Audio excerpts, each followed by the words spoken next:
Live from the O'Brien Services Stadium Studios, this is the fifth quarter.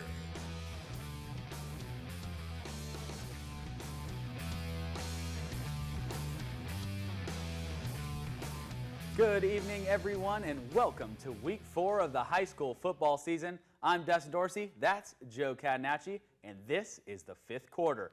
First few weeks of the season have been nice, and we saw some great contests. But, Joe, tonight was the start of the conference season for some teams. Yeah, good games all around, of course. John will have the coverage from Columbus County, the Whiteville matchup. Great week for schools in Pender County, Topsail, Pender, Trask, all winners tonight.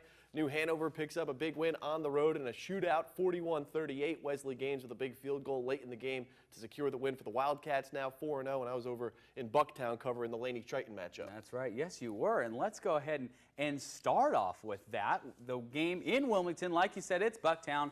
Things aren't off quite to the start that they wanted there at Laney, but they welcome in the Triton Hawks looking to go 500 and end that Triton undefeated streak. So we pick up action Friday night late in the first half with Laney and Triton tied at 7.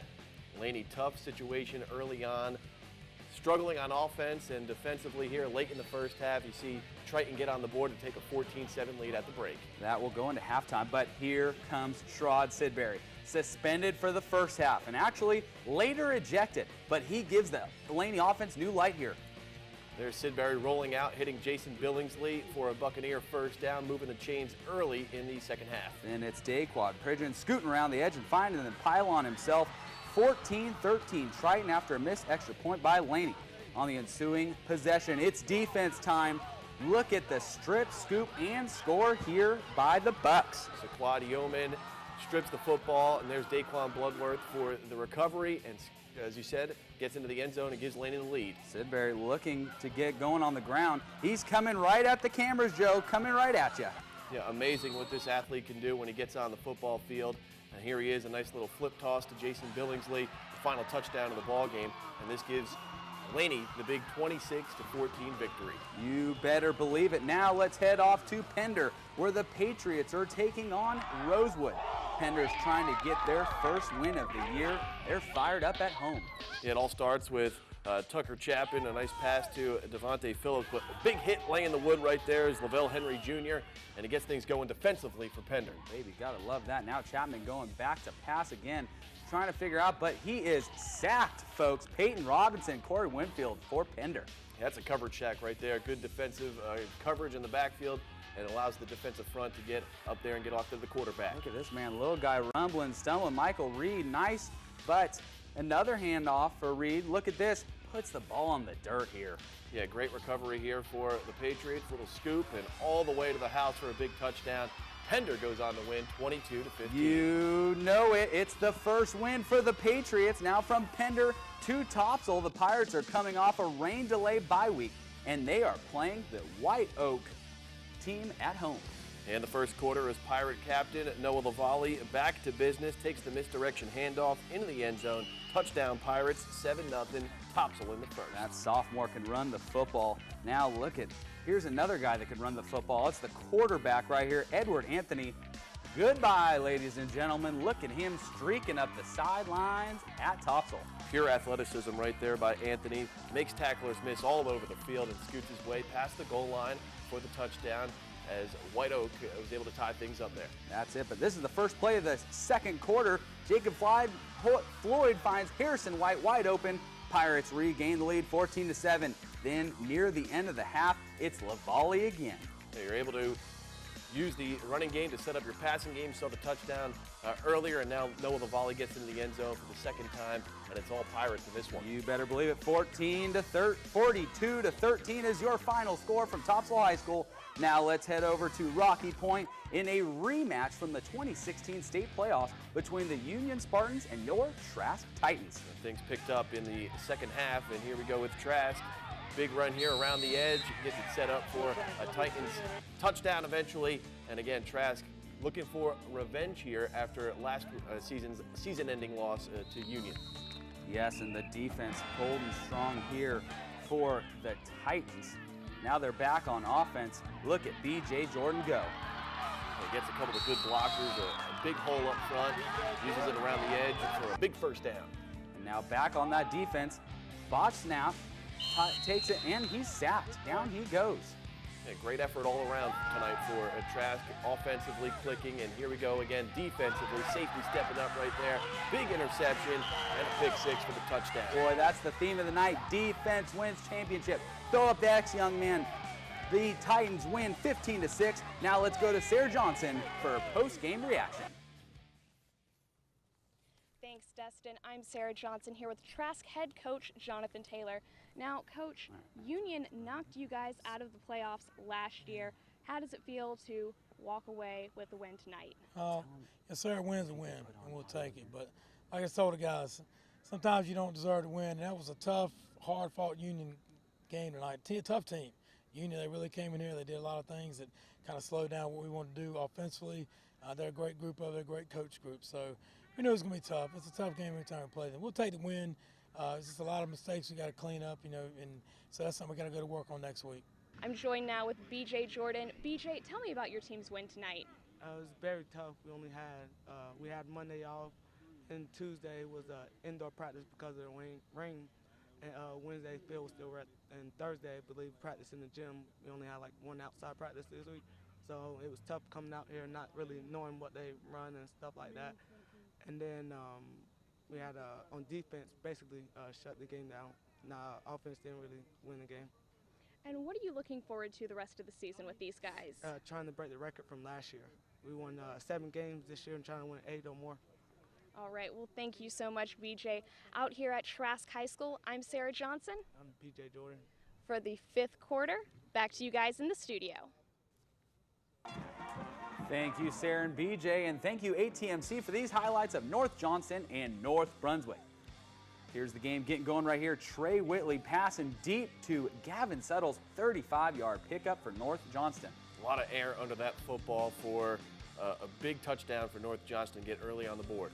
It's Whitley rolling out, finding McFarland. Touchdown Johnson, 6-0 over the Scorpions. Lee Harrington looking to do this himself. He's passing the ball. They're airing it out tonight. Yeah, a lot of air in the football over in Leland this evening. North Brunswick looking to get their first win of the season here tonight. They're looking for it, but unfortunately, this just does not come for them. They lose this game 25-22 at home tonight. Now, we're not even halfway through the 5th quarter tonight, which means there is more football to come. We will take you to all the Three Rivers Conference matchups on hand tonight as the 5th quarter rolls on.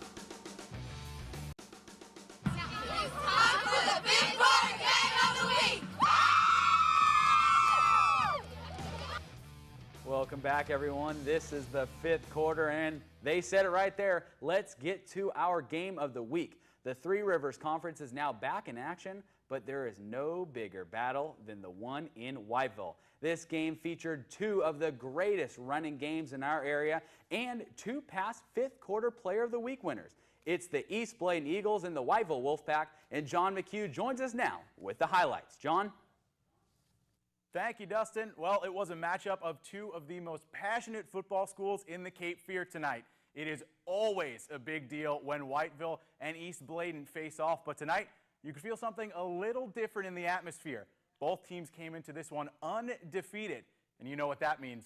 Something had to give. Let's take you out to Legion Stadium. It's the Wolfpack. It's the Eagles. It's the 5th quarter game of the week in East Bladen with a message for Whiteville. They say this is their conference, and you know what? If it is, they're going to want to hold on to the ball here on their first possession. They heave it downfield. It's picked off by Phillip Powell. He gets a nice return for the Wolfpack, and they take it over with pretty good field position. But on the next drive, Keontae Webb pitches it to, well, he pitches it to nobody. It comes loose, and Bernardo Robinson picks it up for East Bladen. Now, 2nd quarter, the Eagles driving, but they can't hold on to it again. And Keyshawn Bellamy picks it up. And you know what he says? He says, see ya. He takes it to the house for the first score of the game. That makes it 6-0 Wolfpack. Now 2.6 seconds left in the first half. Quentin Blade takes a stab into the end zone. Sincere Smith with a great catch, but even better defense by Ty Moss keeps him out of the end zone. He's down at the 1-yard line, but that did not hamper the Eagles. They score 14 unanswered in the second half. They come back to win this one 14-6. East Bladen will try to continue rolling and stay undefeated next week at home against South Columbus. And Whiteville will try to get back to their winning ways as they travel to Lake Waccamaw to take on East Columbus next Friday. Dustin and Joe. Thank you, John. Now let's see the Eagles' next opponent, the South Columbus Stallions, as they hosted Red Springs. Shout out to the Columbus County School Network here. Check out this incredible play by South Columbus. Robbie Spencer, the quarterback on defense, takes this one to the house. Great awareness from Robbie. Saw the play develop the whole way right in front of him. Make sure he secures the catch, and a big touchdown for South Columbus. They're on the board. Doing it on both sides of the ball. You gotta love it. Defense wins championships, folks. And look at, here's another one. It's not a replay. It's Seth Buffkin with an interception. Big fullback for South Columbus doing it on defense. Look at the big man go. I think Seth might need an oxygen tank after rumbling and tumbling, fumbling down towards the goal line inside the 5-yard line. But no time for rest here. He needs to get the ball, and he's going to finish this drive off, punch it in from 3 yards out. That makes it 14-6. The big man, Seth Buffkin, can do it all. South Columbus starts off Three Rivers play 1-0 with the 42-14 win over the Red Devils. Coming up next week, the big battle against East Bladen. Now let's keep it in the Three Rivers Conference. We have our most recent team of the week looking to go 3-0 against the Fairmont Golden Tornadoes. Fairmont would draw first blood in this contest. It's a jump ball in the end zone for Jordan Waters. 6-0 Fairmont after this great catch on the far side of the end zone. Now the team of the week, the Knights, they got to defend the castle here. They are looking to get this thing going. Trey Boykin finds Davon Swindell for the nice big game, and that will set up BJ Drake. This kid runs this offense. Here he goes, taking the snap right here, and he will punch this bad boy in for the score. But it's Fairmont pulling away in the second half. 22-12 is your final score from Blainboro. West is now 0-1 in the conference after their first loss of the year. Joe, what a heck of a week this was for the game, but there is more big contests left coming up. More things to see. Play and Player of the Week is next. Don't you go away. The fifth quarter returns right after this. Let's take a look at our week four scoreboard.